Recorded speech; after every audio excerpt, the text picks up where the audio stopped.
Hello everyone, Namaskara. My name is Poonima and I am a yoga practitioner.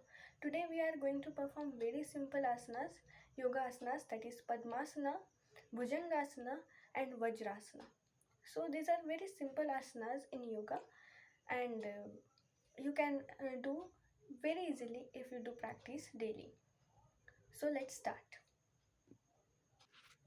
So first of all we are going to perform Padmasana. So how to perform Padmasana? For that our legs flexibility should be very good. So for that, first of all, you have to practice daily those asanas which increase flexibility. अर्थात आपको वो आसन करना है रोज जो आपकी पैरों की फ्लेक्सिबिलिटी लचीलेपन को बढ़ाएगा, क्योंकि जो पद्मासन होता है इस आसन को करने के लिए आपकी फ्लेक्सिबिलिटी बहुत अच्छी होनी चाहिए. तो सबसे पहले अपने दोनों पाँव सीधे रखिए, अपने दोनों हाथ ऊपर ले जाके इनहेल करते हुए सामने की तरफ इस तरीके से लाना है. ये खुद में एक आसन है. यह हमारी पाँव की फ्लेक्सिबिलिटी को, पैरों की फ्लेक्सिबिलिटी को बहुत इंक्रीज़ करता है, बहुत हद तक इंक्रीज़ करता है. और अगर आप ये आसन अच्छे से कर पाते हैं तो आप पद्मासन आसानी से कर पाएंगे. सो कम से कम हम 3-4 बार इसको करेंगे. ये बात याद रखनी है कि जब तक आप ये आसन या कोई भी ऐसे आसन जो पैरों की फ्लेक्सिबिलिटी इंक्रीज़ करता है वो अच्छे से नहीं कर पाएंगे तो पद्मासन करना इज़ नॉट पॉसिबल, क्योंकि उसमें फ्लेक्सिबिलिटी अच्छी चाहिए होती है. सो फर्स्ट ऑफ ऑल ये आसन करते हैं. इनहेल, हाथ ऊपर ले जाएंगे, इस तरीके से अपने पैरों को, अपने पाँव को टच करने में, पाँव को टच करने के लिए कोशिश करना है कि वो हमारे पैरों को टच कर पाए इस तरीके से. और हमारा सिर हमारे घुटनों पर पूरा टच हो. नहीं हो पा रहा है शुरुआत में तो आप ऐसा करिए कि जितना हो पा रहा है वहीं तक रुकिए. बट याद रखना है इधर टच करने के लिए घुटने नहीं मोड़ना है थोड़े से भी. सो अगेन जगह की थोड़ी कमी है. डाउनवर्ड और अपने सिर को घुटनों को लगाने की कोशिश करना है. कुछ समय के लिए यहाँ पर रुकेंगे, आधा से 1 मिनट रुकेंगे.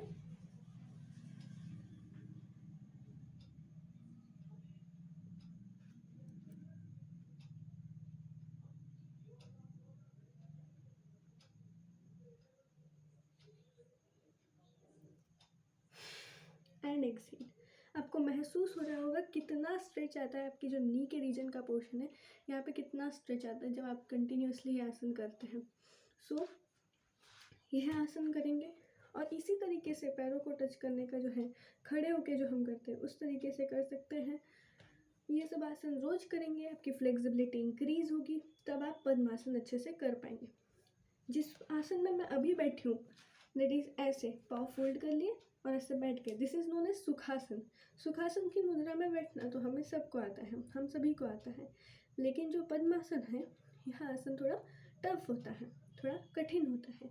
अगर आप शुरुआत में पद्मासन में नहीं बैठ पा रहे हैं तो आप पहले तो जो हमारे एक्सरसाइजेस है जो आपके पैरों की फ्लेक्सिबिलिटी इंक्रीज़ करते हैं, जो मैंने अभी आपको बताया, वो करना है. साथ में शुरुआत में आपको अर्ध पद्मासन में बैठ सकते हैं. अर्ध पद्मासन हम कहना चाहें तो हमारा ये एक पैर और ये दूसरा पैर इस तरीके से, दूसरे पैर को जिस तरीके से हम सुखासन में रखते हैं नीचे ऐसे सीधा रखें, ऊपर वाले पैर को इधर नीचे रखने के बजाय इस पैर के ऊपर रखेंगे इस तरीके से. ये थोड़ा इजी होता है. तो दिस इज नोन एज अर्ध पद्मासना. ये जो पोजेस हैं अर्ध पद्मासना, सुखासना, पद्मासना, ये सभी पोजेस जो हैं ये तब हम इनको तब प्रेफर करते हैं जब हम ऐसी कोई मेडिटेशन वाली एक्सरसाइज कर रहे होते हैं, जब हम अनुलोम विलोम कर रहे होते हैं. तो इसी मुद्राओं में, इन्हीं मुद्राओं में हम बेसिकली अक्सर बैठते हैं और करते हैं. जैसे हमारा अनुलोम विलोम हो गया, भ्रामरी हो गया, कपालभाति हो गया, ये सब आसन हम इन्हीं मुद्राओं में बैठकर करते हैं. सो अब चलते हैं कि पद्मासन कैसे करते हैं. एक दिन में नहीं होगा, रोज कोशिश करना है, ज़रूर होगा. सो इसके लिए दोनों पैर पहले लंबे कर लीजिए, थोड़ी स्ट्रेचिंग कर लीजिए. वैसे भी इस आसन में बहुत ज़्यादा स्ट्रेच मिलेगा पैरों को. अब हमें हमारे पद्मासन को करना है। उसके लिए दोनों पैरों में से जो भी पैर आपको कंफर्टेबल लगता है, इस पैर से करना है, पहले इस पैर से करना है, डिपेंड करता है आप पे। तो हम राइट पैर से करते हैं। राइट पैर को इस तरीके से, क्योंकि शुरुआत में आप डायरेक्टली ऐसे बिना हाथ लगाए डायरेक्टली तो ऐसे कर नहीं पाएंगे, और शुरुआत में क्या बाद में भी थोड़ा हाथ लगा के हमको इसको ऊपर उठा के ऐसे लाना पड़ता है। सो स्टार्ट करते हैं, बहुत होगी बातें। इस पैर को हमने उठाया, हमारे थाइस पे हम जितना भी ऊपर रख सकते हैं। अभी शुरुआत में आपका पैर यहाँ पे रहेगा, चलेगा, लेकिन बाद में जब आपकी फ्लेक्सिबिलिटी इंक्रीज हो जाएगी तो आपके अपर थाई पोर्शन पे वो पैर आएगा परफेक्टली। सो हम यहाँ पे हमारे पैर को इस तरीके से रखेंगे, फिर हमारा पूरा जोर लगाते हुए हमारे जो पैर हमारा नीचे है, ये वाला पैर, इसको उठा के इस वाले थाई पर रखना है। सो इस तरीके से उठाना है और ऐसे रखना है। शुरुआत में 2-3 सेकंड नहीं लगेंगे, आपकी हालत ख़राब होने लगेगी, क्योंकि बहुत ज़्यादा स्ट्रेच मिलता है, बहुत ज़्यादा फ्लेक्सिबिलिटी, बहुत ज़्यादा पेन की फीलिंग आती है। लेकिन इस तरीके से इस आसन को करते हैं। और इस आसन में बैठ के आप मेडिटेशन कर सकते हैं, अनुलोम विलोम भ्रामरी सब कर सकते हैं। तो थोड़ी देर आप मेडिटेशन कर ही लेते हैं, इस आसन में आ गए हैं तो।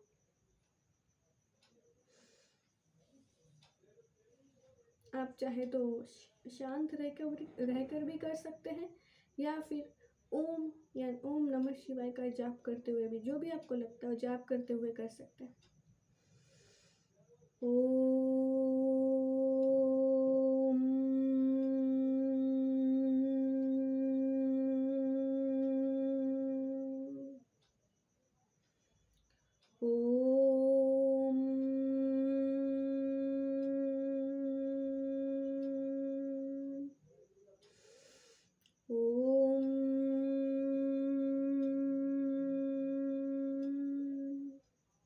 जब हम हमारी आंखें खोल रहे होंगे तो इस तरीके से हैंड्स रब करने हैं, फेस पर रखना है, and slowly open your eyes. Now अब मैं आपको क्लोज लुक दिखा देती हूँ कि भाई पद्मासन में किस तरीके की पोजीशन आपके पैरों की होनी चाहिए।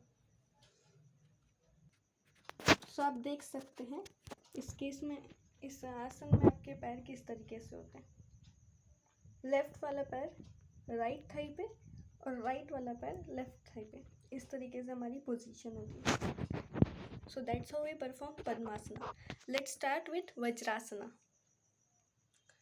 So friends, now we are going to perform Vajrasana. So Vajrasana is that simple that I can't tell you. If you do daily practice, then Vajrasana is nothing for you. Nothing strange to do Vajrasana. Nothing difficult if you perform it daily. Even now I was sitting in this position, that is Vajrasana position. When I was talking about Vajrasana, at that time I was only in Vajrasana. So see, this position is known as Vajrasana. So starting से करके बताती हूँ। हम ये बैठे हैं, हम सुखासन में बैठे हैं। इसके बाद पैरों को इस तरीके से सीधा कर लेते हैं, जैसा चाहे वैसा कर लेते हैं। स्ट्रेचिंग कर ली, क्योंकि जब आप वज्रासन में बैठते हैं, अगर आप शुरुआत में 2 से 3 मिनट बैठने की कोशिश करेंगे तो आपके पैर अकड़ जाएंगे और आप बैठ नहीं पाएंगे, दर्द होने लगेंगे। मैं डेली प्रैक्टिस करती हूँ वज्रासना की, तो मेरे लिए बहुत कॉमन हो चुका है। इस तरीके से हम हमारे घुटनों पे इस तरीके से खड़े हो जाएंगे, and it is that simple. देखिए, ये हमारे पैर इस तरीके से हैं, बस इन्हीं को जोड़ के एकदम पास में दोनों भी पैरों को ये और ये दोनों की एंकल्स को ऐसे जोड़ के रखना है, पूरे इस तरीके से जोड़ के रखना है और ऐसे बैठ जाना है। जो आपके एंकल्स होंगे, एंकल्स थोड़े से क्या हो जाएंगे, इस तरीके से स्लाइटली स्लैंटिंग पोजीशन में होंगे, क्योंकि ये जो आपका बैकवर्ड रीजन है, हिप रीजन है, ये जो हिप रीजन है ये आपके दोनों एंकल्स के बीच में होगा। इस तरीके से आप बैठेंगे। So this is Vajrasana. आप इस तरीके से हाथ रख के 1 मिनट में बैठने की कोशिश करिए, और धीरे धीरे करके 2 से 3 मिनट तक बैठ सकते हैं। आप वज्रासना में बैठे हैं, जैसे हम वज्रासना में बैठे हैं, इसी पोजीशन में अगर आप अपने हाथों को अगर सामने ले जाइए इनहेल करके इस तरीके से, तो ये एक नया आसन बन जाता है जिसको हम चाइल्ड पोज बोलते हैं। बाल्यावस्था आसन, जिस तरीके से छोटा बच्चा बैठता है, दैट इज चाइल्ड पोज। उसको अगर हम हमारे वज्रासन में हाथों को सामने ले जाएं इनहेल करते हुए, तो this is nothing but a child pose.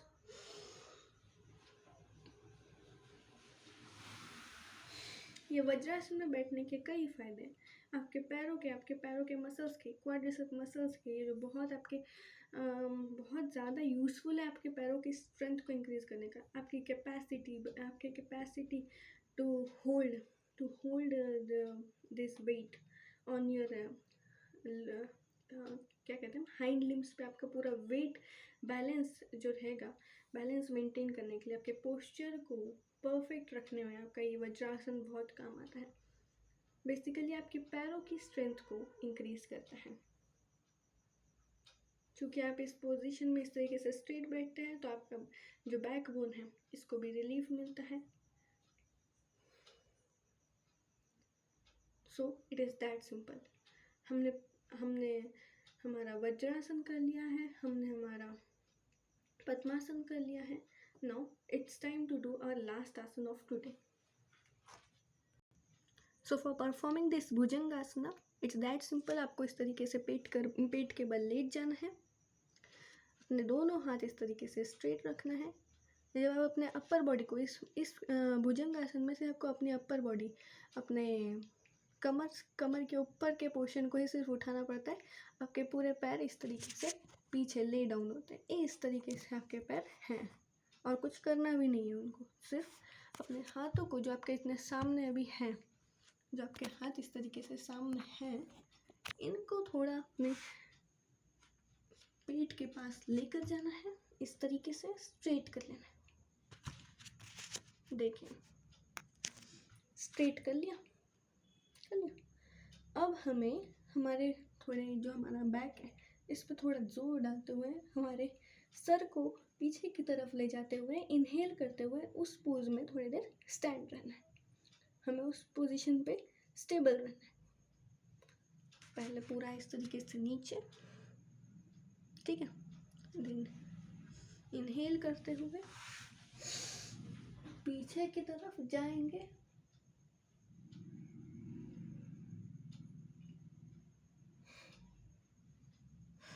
And exhale. This is nothing but a भुजंगासन।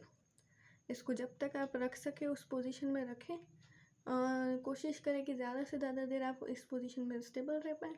आपकी फ्लेक्सिबिलिटी इंक्रीज़ करने के लिए, आपके कमर की जो आपकी बैक बोन है उसकी फ्लेक्सिबिलिटी इंक्रीज़ करने के लिए, उसकी स्ट्रेंथ को बनाए रखने के लिए, आपके जो पेट में एक्स्ट्रा फैट्स है वो भी डिक्रीज़ होता है, घटता है, लूज़ होता है। क्योंकि जब आप ये भुजंगासन करते हैं तो आप यहाँ पे पेट के पास एकदम फ्लैट होने का हो रहा है ऐसा महसूस कर सकते हैं, क्योंकि यहाँ पे भी स्ट्रेच मिलता है। सो इस तरीके से हाथों को पास में लाएंगे, पैर जुड़े हुए रहना चाहिए, दूर दूर इस तरीके से फैले हुए नहीं रहना चाहिए, जुड़े हुए एंकल्स। इनहेल, सर को पीछे, सामने आके एक्सहेल। सो इस तरीके से हमारा भुजंगासन कर सकते हैं, पद्मासन कर सकते हैं, वज्रासन कर सकते हैं। वेरी सिंपल आसन बट वेरी इफेक्टिव। सभी का एक अगर हम बेसिक उनका रोल देखें तो अपनी फ्लेक्सिबिलिटी को इंक्रीज़ करता है, हमारे बैक की, हमारे लेग्स की, फोर लिम्स की, हैंड लिम्स की स्टेबिलिटी, स्ट्रेच को, आपकी फ्लेक्सिबिलिटी को इंक्रीज़ करता है क्योंकि बहुत स्ट्रेच मिलता है। आपके पेट का फैट लॉस होगा क्योंकि आपके हाथ आपके आप अपने फोर लिम्स के ऊपर यहाँ पे इस तरीके से निर्भर है। क्योंकि अगर आप अपने फोर लिम्स हटा देंगे आप नीचे, तो यहाँ पे इन पे जोर पड़ रहा है, तो आपकी इनकी फोर लिम्स की भी क्या होगी, स्ट्रेंथ इंक्रीज होगी। So that is our motto and that is the motto of our yoga asanas. So try to do this asanas daily. They are unbelievable, they are fantastic. So try to make yoga as your daily routine work. So that's all for today. Stay tuned for more such videos. Thank you.